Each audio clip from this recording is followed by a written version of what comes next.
திரைப்படக்கல்லூரிய முன்னாள் மாணவனாக நான் இங்கே வந்திருக்கேன். நான் 96 நான் ஃபிலிம் இன்ஸ்டியூட்டில் ஜாயின் பண்ணது. இங்கே வந்து விஜயகாந்த் அவர்கள் திரைப்படக்கல்லூரிக்கு எவ்வளோ முக்கியமானவர் நான் தெரிஞ்சுக்கிறதுக்கு முன்னாடியே 80களில் பிரமிச்சு போய் அவர் வந்து எத்தனை புது இயக்குநர்களை, அதுவும் பர்டிகுலராக ஃபிலிம் இன்ஸ்டியூட் மாணவர்களை வந்து அவர் அறிமுகப்படுத்தியிருக்காரு. கேமராவாகட்டும், டைரக்டர்ஸ் ஆகட்டும், அதை வந்து கேள்விப்பட்டு அந்த ஒரு வசீகரம், அதாவது ஊமை வழிகளில் ஆரம்பித்து பல வந்து படங்களில் வந்து இந்த மாணவர்களுக்கு வந்து அவர் ஊக்குவிச்ச விஷயம் கேள்விப்பட்டு தான் நான் அந்த வசீகரத்தில் தான் நான் இந்த ஃபிலிம் இன்ஸ்டியூட்டில் ஜாயின் பண்ணேன். அதில் எந்த விதமான மாற்று கருத்தும் கிடையாது. அப்படி ஒரு ஃபிலிம் இன்ஸ்டியூட்டுக்கும் அவருக்குமான பந்தம் வந்து ரொம்ப ரொம்ப ரொம்ப நெருக்கமான ஒரு பந்தம், முக்கியமாக ஆபாவனர்களுக்கும் விஜயகாந்த் அவர்களுக்கும்.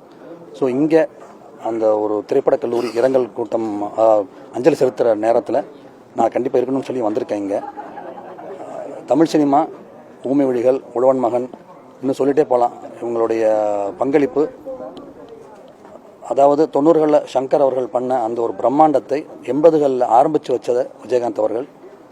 ஆங்கில சினிமாவுக்கு இணையாக இன்றைக்கி நம்ம வந்து ஒரு முயற்சி பண்ணுறனாலும் அது அடிக்கல், அது ஒரு ஆரம்பம் வந்து விஜயகாந்த் அவர்கள்.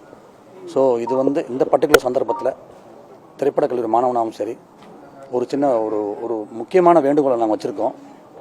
அவருக்கு வந்து ஒரு திரைப்படக் கல்லூரியில் ஒரு சிலை எழுப்பணுங்கிற ஒரு முக்கியமான வேண்டுகோள் நாங்கள் வச்சுருக்கோம். அது ஐயா ஆபாவனர்களுடைய அறிவுறுத்தலின் பேரில் நாங்கள் அந்த வேண்டுகோள் வச்சுருக்கோம்.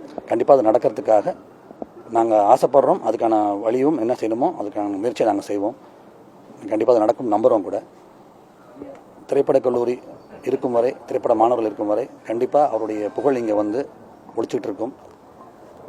அவருடைய இழப்பை வந்து எதுவும் ஈடு செய்ய முடியாது. அந்த குடும்பத்துக்கு என்னுடைய அனுதாபங்கள் தெரிவித்துக்கிறேன்.